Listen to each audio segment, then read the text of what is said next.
سب سے پہلے انسان قرآن سے خود نصیحت حاصل کرے اور پھر دوسروں تک اس نصیحت کو پہنچانے کی کوشش کرے۔ اور اس سے یہ چیز بھی سامنے آتی ہے کہ یہ جو ہمارا عمومی طرز عمل ہے کہ ہمارے سامنے گناہ کا کام ہوتا ہے اور گناہ پر مشتمل مجالس ہوتی ہیں، مخلوط محافل ہوتی ہیں، مخلوط ناچ گانے کی تقریبات ہوتی ہیں، اور بدقسمتی سے تعلیمی اداروں میں ہوتی ہیں، اور اس سے بڑی بدقسمتی سے جو استاد کہلاتا ہے وہ ان کاموں میں مصروف ہوتا ہے۔ تو ایسے کاموں کو دیکھ کر اگر کوئی شخص اپنے دل پر بوجھ محسوس نہیں کرتا تو اسے تھوڑا غور و فکر کرنا چاہیے کہ میرے دل میں کہیں ایمان ہے بھی یا نہیں، کیونکہ ایمان کا آخری مرتبہ کیا ہے کہ دل سے برا سمجھا جائے۔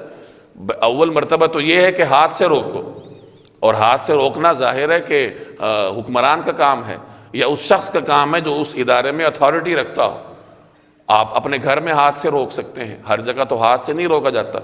اور ہاتھ سے کہیں نہیں روکا جا سکتا تو دوسرا درجہ یہ ہے کہ زبان سے روکو، اور یہ ہر جگہ ہو سکتا ہے حکمت مصلحت کے ساتھ۔ آپ کا دوست ہے تو آپ اس کو تلخی کے ساتھ بھی سمجھا سکتے ہیں، دوست سے بعض اوقات ڈانٹ ڈپٹ بھی کر لیتا ہے، تو جہاں دنیاوی کاموں میں ہم دوست آپس میں ایک دوسرے کو ڈانٹ ڈپٹ کرتے ہیں اور ایک دوسرے کی ڈانٹ ڈپٹ سنتے ہیں، برداشت کرتے ہیں، تو وہاں دین کے معاملے میں بھی ڈانٹ ڈپٹ ہو جائے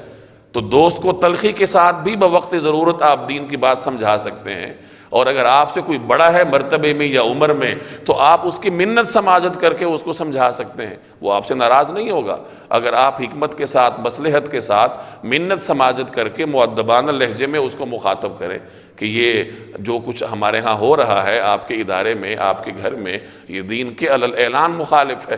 تو دوسرا درجہ کیا ہے کہ زبان سے سمجھاؤ، اور جیسے میں نے عرض کیا کہ حکمت اور مصلحت کے ساتھ ہر معاشرے میں اور ہر جگہ اس پہ عمل ہو سکتا ہے بشرطے کہ ہمارے اندر تڑپ ہو۔ اور تیسرا درجہ کیا ہے کہ دل سے برا سمجھا جائے، اس کے بعد تو ایمان کا درجہ ہی نہیں ہے۔ اب ہمیں غور کرنا چاہیے کہ اگر میں کسی ادارے میں کام کرتا ہوں،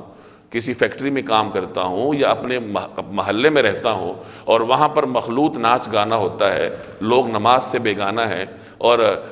دفتر میں سے آپ اٹھ کے نماز کے لیے جا رہے ہیں، باقی کوئی اٹھ کے نہیں جا رہا، اور آپ کو کوئی تکلیف بھی نہیں ہو رہی، آپ پر یہ لوگوں کا طرز عمل گناہ بھی نہیں گزر رہا، تو پھر غور و فکر کرنا چاہیے کہ میرے دل میں وہ جو آخری درجہ ہے وہ کہاں چلا گیا۔ کم از کم میرے اوپر بوجھ تو ہونا چاہیے کہ یہ میرے دفتر کے لوگ نماز کیوں نہیں پڑھتے، یہ فیکٹری کے لوگ نماز کیوں نہیں پڑھتے، یہ تعلیمی ادارے کے لوگ، بازار کے لوگ نماز کیوں نہیں پڑھتے۔ اب یہاں حدود کے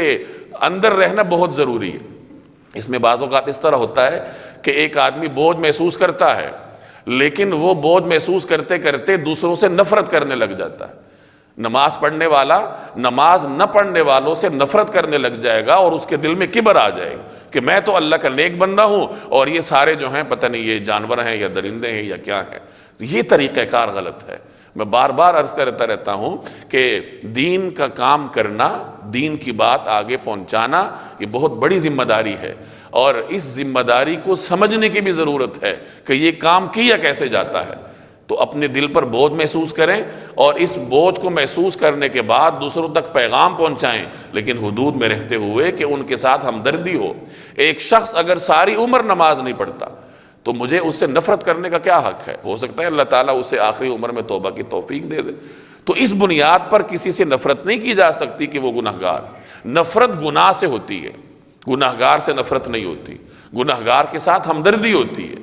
کہ شاید یہ راہ راست کی طرف آ جائے۔ تو یہ حدود ہیں، ان حدود کے اندر رہتے ہوئے ہم میں سے ہر شخص کی ذمہ داری ہے کہ وہ اپنے ماحول میں رہتے ہوئے حکمت بصیرت کے ساتھ، مصلحت کے ساتھ، ان حدود میں رہتے ہوئے دین کا پیغام آگے پہنچائے۔ وَذَكِّرْ بِهِ